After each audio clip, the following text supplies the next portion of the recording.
नमस्कार दोस्तों, मैं आपका प्यारा दोस्त। आज मैं आपको एक नई और मजेदार मोटिवेशनल स्टोरी सुनाने जा रहा हूं, जिसको सुनकर आपको बहुत कुछ सीखने को मिलेगा। तो चलिए शुरू करते हैं।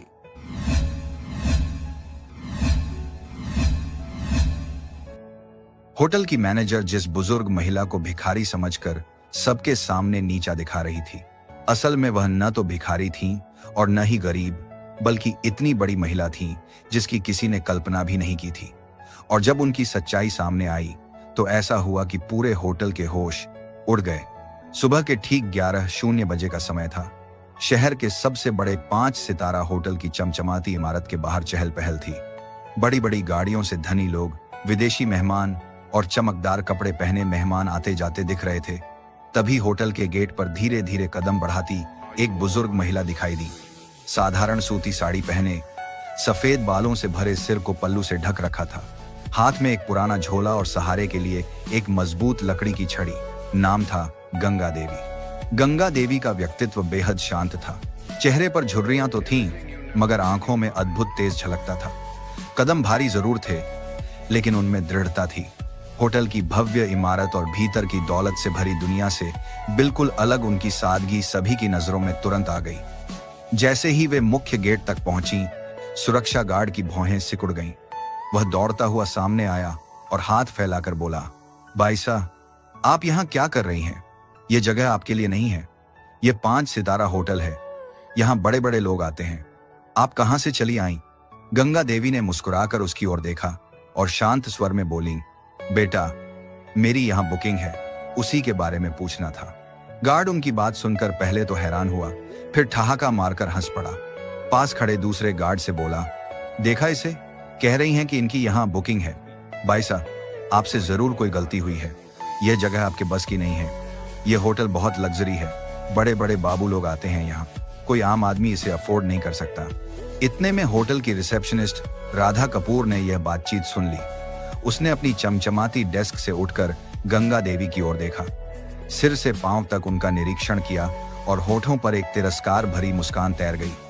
वह मुस्कान स्वागत की नहीं, बल्कि अपमान की थी। राधा ने ऊंची आवाज में कहा, भाई साहब, मुझे नहीं लगता कि आपकी कोई बुकिंग इस होटल में होगी।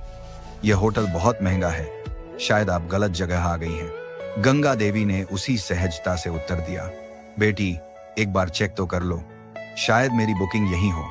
राधा ने लापरवाही से कंधे उचकाए, मानो किसी जिद्दी बच्चे की बात मान रही हो। उसने कहा, ठीक है भाई साहब, इसमें समय लगेगा।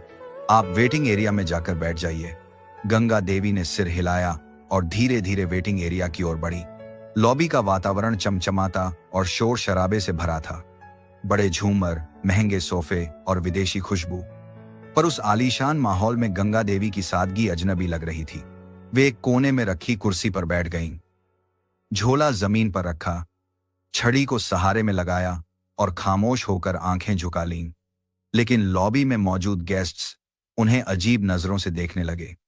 किसी ने फुसफुसाकर कहा, लगता है मुफ्त का खाने आई हैं। दूसरे ने ताना मारा, इसकी औकात नहीं कि यहाँ का एक गिलास पानी भी खरीद सके। गंगा देवी ने यह सब सुना, पर मौन साधे रहीं। उनकी चुप्पी ही उनकी ताकत थी। इसी बीच एक छोटा बच्चा अपनी माँ से मासूमियत से पूछ बैठा, मम्मी, ये बाइसा यहाँ क्यों बैठी हैं? ये तो होटल वाली जैसी नहीं लगती। माँ ने बच्चे के सिर पर हाथ फेरते हुए कहा, बेटा, यह सब किस्मत की मार है। जब किस्मत साथ नहीं देती तो इंसान को सबकी सुननी पड़ती है। गंगा देवी ने यह सुना और उनकी आंखों में एक क्षण के लिए नमी उतर आई, मगर उन्होंने सिर झुका लिया। राधा कपूर दोबारा वहां से गुजरी। उसने अपने साथी स्टाफ से कहा, पता नहीं मैनेजर साहब क्या कहेंगे। ऐसे लोगों को यहाँ बैठाना भी रिस्क है। होटल की इमेज खराब हो रही है। साथी ने हंसते हुए जवाब दिया, कोई बात नहीं, थोड़ी देर में यह खुद ही उठकर चली जाएंगी। गंगा देवी यह सब सुन रही थी, लेकिन वह चुप थी। उनके चेहरे पर धैर्य झलक रहा था। करीब 1 घंटा बीत गया। गंगा देवी वहीं बैठी रहीं, कभी घड़ी देखती, कभी रिसेप्शन की तरफ। उन्हें उम्मीद थी कि कोई आएगा और कहेगा, हाँ भाई साहब, आपकी बुकिंग है, मगर ऐसा कुछ नहीं हुआ। आखिरकार उन्होंने धीरे से कुर्सी का सहारा लिया और खड़ी हो गईं। रिसेप्शन पर जाकर बोली, बेटी, अगर तुम व्यस्त हो तो अपने मैनेजर को बुला दो, मुझे उनसे कुछ जरूरी बात। राधा ने मन ही मन चिढ़कर सोचा, अब ये मैनेजर से भी मिलना चाहती हैं। उसने अनमने ढंग से फोन उठाया और मैनेजर विक्रम खन्ना को कॉल लगाया। सर, एक बुजुर्ग महिला आपसे मिलना चाहती हैं। विक्रम ने दूर से गंगा देवी को देखा। वह हंसते हुए बोला, यह हमारी गेस्ट हैं या बस यूं ही चली आई हैं? मेरे पास टाइम नहीं है, इन्हें बैठने दो। राधा ने वही बात गंगा देवी से दोहराई। गंगा देवी ने गहरी सांस ली और फिर उसी कोने की कुर्सी पर लौटकर बैठ गईं। अब उनकी आंखों में सब्र और गहराई और भी बढ़ गई थी। यहीं से अर्जुन शर्मा की एंट्री होती है। अर्जुन होटल का बेल बॉय था। उसने देखा कि सब उनका मजाक उड़ा रहे हैं, मगर उसके दिल में उनके लिए सम्मान था। वह पास जाकर बोला, बाईसा, आप कब से बैठी हैं? किसी ने आपकी मदद नहीं की? गंगा देवी ने उसकी ओर देखकर कहा, बेटा, मैं मैनेजर से मिलना चाहती हूँ, लेकिन लगता है वह व्यस्त हैं। अर्जुन ने दृढ़ स्वर में कहा, आप चिंता मत कीजिए, मैं उनसे बात करता हूँ। गंगा देवी ने मुस्कुराकर उसका आशीर्वाद दिया। अर्जुन मैनेजर के पास गया, मगर विक्रम ने उसकी बात सुनकर उसे डांट दिया। बोला, अर्जुन, तुम्हें कितनी बार कहा है कि ऐसे लोगों से दूर रहा करो। यह कोई गेस्ट नहीं है, तुम्हें समझ नहीं आता? अर्जुन का मन दुखी हो गया। वह लौट आया और गंगा देवी से बोला, बाईसा, मैंने कोशिश की, पर मैनेजर साहब अभी नहीं मिलना चाहते। गंगा देवी ने उसके कंधे पर हाथ रखा और बोली, कोई बात नहीं बेटा, तुमने कोशिश की, यही मेरे लिए काफी है। अर्जुन की आंखें भर आईं। उसे लगा कि इस साधारण सी महिला में कोई गहरी ताकत है, लेकिन लॉबी में माहौल भारी था। लोग हंस रहे थे, ताने कस रहे थे, और गंगा देवी अब भी चुप थी। क्या लॉबी में जैसे सन्नाटा पसरा हुआ था। गंगा देवी एक कोने में बैठी थी। उनके चेहरे पर थकान के बावजूद धैर्य साफ झलक रहा था। समय धीरे धीरे बीत रहा था, लेकिन उनके लिए हर मिनट पहाड़ जैसा भारी था। कुछ देर बाद उन्होंने छड़ी उठाई, झोला कंधे पर डाला और रिसेप्शन की ओर बढ़ी। लोग फुसफुसा रहे थे, देखो, अब बाईसा मैनेजर से भिड़ने जा रही हैं। अरे, इनकी औकात है भी क्या? मैनेजर इन्हें मिलने देंगे? रिसेप्शन पर खड़ी राधा ने उन्हें आते देखा और झुंझलाकर कहा, बाईसा, मैंने कहा ना, मैनेजर साहब बिजी हैं, इंतजार कीजिए। गंगा देवी ने नरम आवाज में उत्तर दिया, बेटी, बहुत इंतजार कर लिया, अब मैं खुद ही उनसे बात कर लूंगी। इतना कहकर वे सीधी मैनेजर विक्रम खन्ना के केबिन की ओर बढ़ी। लॉबी में एकाएक खामोशी छा गई। सबकी निगाहें उसी तरफ टिक गईं। गंगा देवी ने दरवाजा खोला। भीतर विक्रम अपनी घूमने वाली कुर्सी पर अकड़ के साथ बैठा था।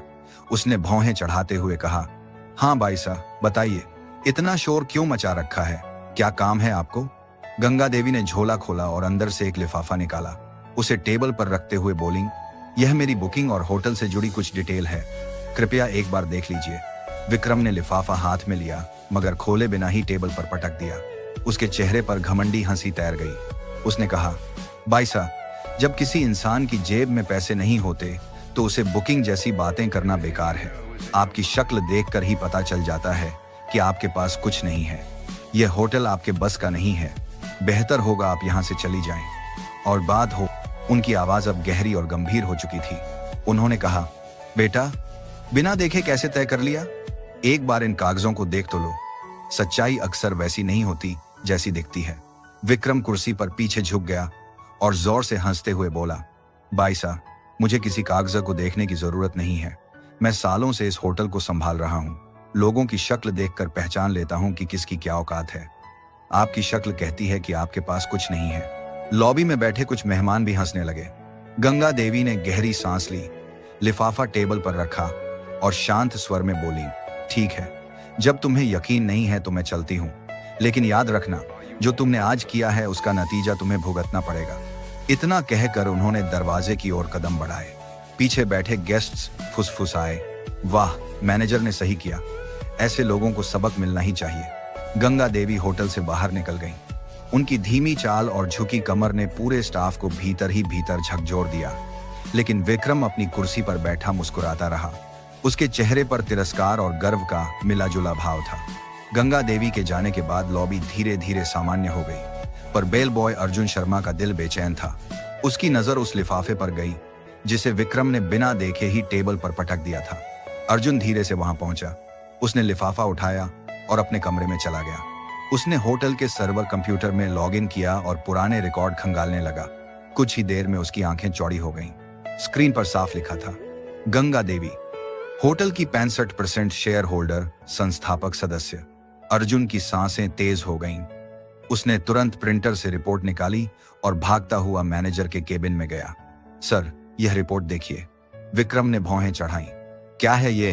अर्जुन ने कांपती आवाजों में कहा। सर, यह वही बुजुर्ग महिला हैं जो आज सुबह यहां आई थी। यह हमारे होटल की असली मालिक हैं। विक्रम ने रिपोर्ट उसकी ओर देखा, फिर बिना पढ़े ही वापस धकेल दिया। उसकी आवाज में अहंकार और भी बढ़ गया। मुझे यह सब बकवास नहीं चाहिए। यह होटल मेरी मैनेजमेंट स्किल से चलता है, किसी पुराने बाबा या बाईसा की दान दक्षिणा से नहीं। तुम अपना काम करो। अर्जुन हैरान रह गया। उसके चेहरे पर गहरी बेचैनी थी। वह रिपोर्ट हाथ में लेकर बाहर निकल आया। लॉबी में लौटते ही उसे गंगा देवी की आंखें याद आईं। वो आंखें जिनमें धैर्य और गहराई थी। उसने मन ही मन सोचा, यह मामला सिर्फ होटल तक सीमित नहीं है।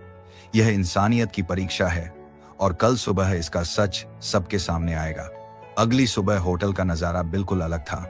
हर कोने में हलचल थी। स्टाफ आपस में धीरे धीरे फुसफुसा रहे थे। किसी ने कहा, कल जो बाईसा आई थीं, उनके बारे में कुछ बड़ा मामला है। दूसरे ने जवाब दिया, हाँ, सुना है कि वो होटल की बड़ी शेयर होल्डर हैं। यह खबर धीरे धीरे पूरे होटल में फैल चुकी थी, लेकिन किसी को अब भी भरोसा नहीं हो रहा था। सबके मन में सवाल था, क्या सच में वो बुजुर्ग महिला इस आलीशान होटल की मालिक हो सकती हैं? घड़ी ने 10:30 बजाए। लॉबी का माहौल अचानक बदल गया।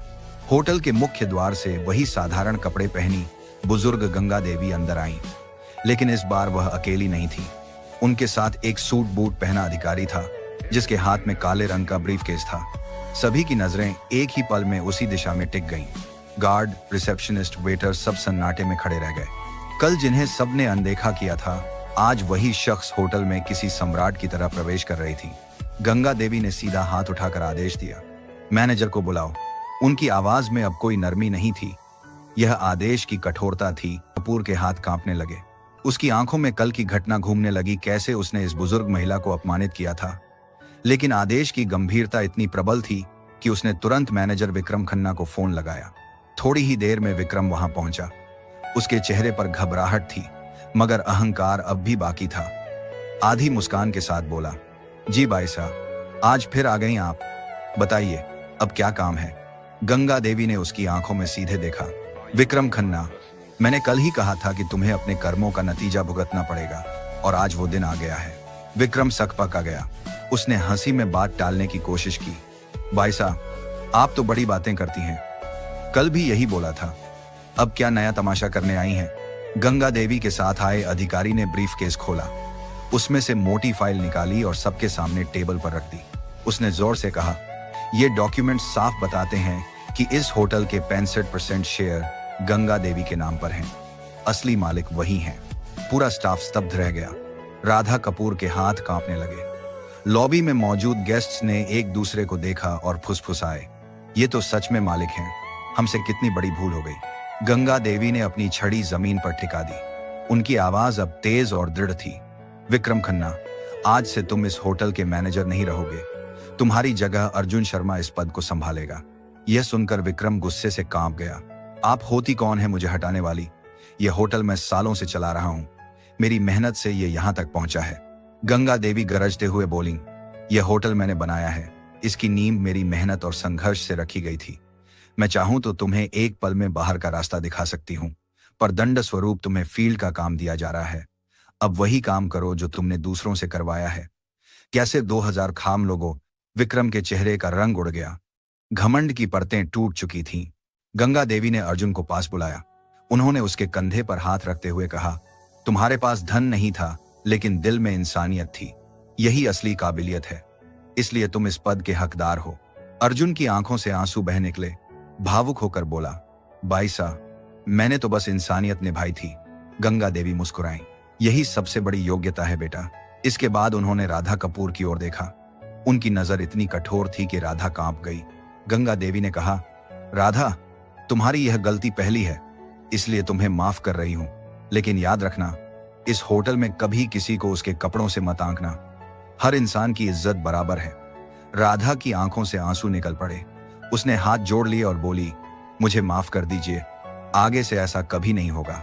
गंगा देवी ने चारों तरफ देखा और ऊंची आवाज में कहा, सुन लो सब लोग, यह होटल सिर्फ अमीरों का नहीं है, यहाँ इंसानियत ही असली पहचान होगी। जो भी अमीर गरीब का फर्क करेगा वह इस जगह पर रहने लायक नहीं होगा। लॉबी में मौजूद गेस्ट ने जोरदार तालियां बजाईं। जो कल तक उन्हें तुच्छ समझ रहे थे आज वही उनके आगे झुक गए। अब सब जानना चाहते थे कि गंगा देवी कौन है और उन्होंने इस होटल की नींव कैसे रखी। सालों पहले गंगा देवी का परिवार साधारण था। पति एक छोटे व्यापारी थे जिनका निधन अचानक हो गया। बच्चों की परवरिश, कर्ज और समाज की ताने उनकी जिंदगी का हिस्सा बन गए। लेकिन गंगा देवी ने हार नहीं मानी। उन्होंने दिन रात मेहनत की, छोटे मोटे काम किए, कभी सिलाई, कभी पढ़ाने का काम। धीरे धीरे उन्होंने थोड़ी थोड़ी पूंजी जोड़ी। फिर उन्होंने सोचा क्यों ना एक ऐसी जगह बनाई जाए जहां इंसान को उसकी इज्जत से पहचाना जाए, न कि उसके कपड़ों या पैसे से। इसी सोच से इस होटल की नींव पड़ी।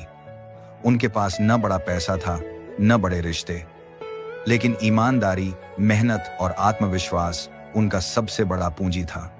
धीरे धीरे उनका सपना साकार हुआ और होटल खड़ा हुआ। लेकिन जैसे जैसे समय बीतता गया, मैनेजर और नए स्टाफ के आने के साथ इंसानियत पीछे छूटती गई। होटल का चेहरा चमकदार रहा मगर सोच संकुचित होती चली गई। गंगा देवी के फैसले के बाद होटल में माहौल पूरी तरह बदल गया। अब हर गेस्ट के साथ सम्मान से पेश आया जाने लगा। स्टाफ ने समझ लिया कि असली पहचान कपड़ों या पैसे में नहीं बल्कि इंसानियत और बर्ताव में है। अर्जुन अब मैनेजर की कुर्सी पर बैठा था। उसकी आंखों में नम्रता और दिल में जिम्मेदारी थी। राधा ने भी खुद को बदल लिया। वह हर आने वाले गेस्ट को मुस्कुराकर स्वागत करती और विक्रम, उसे फील्ड वर्क पर भेज दिया गया। अब वह वही काम करता था जो पहले वह अपने जूनियर से कराता था। धीरे धीरे उसे भी एहसास हुआ कि इंसानियत के बिना पद और घमंड बेकार हैं। एक दिन गंगा देवी ने पूरे स्टाफ को बुलाया। उन्होंने कहा, असली अमीरी पैसे में नहीं, सोच में होती है। अगर सोच बड़ी हो तो इंसान खुद ही बड़ा बन जाता है। याद रखना, यह होटल सिर्फ दीवारों और कमरों से नहीं बना, यह इंसानियत की नींव पर खड़ा है। और जब तक यह नींव मजबूत है तब तक यह होटल कभी नहीं गिरेगा। उनकी बातें सुनकर सबकी आंखें नम हो गईं। लोग कहते थे, गंगा देवी ने सिर्फ होटल नहीं बनाया बल्कि इंसानियत की एक मिसाल खड़ी की।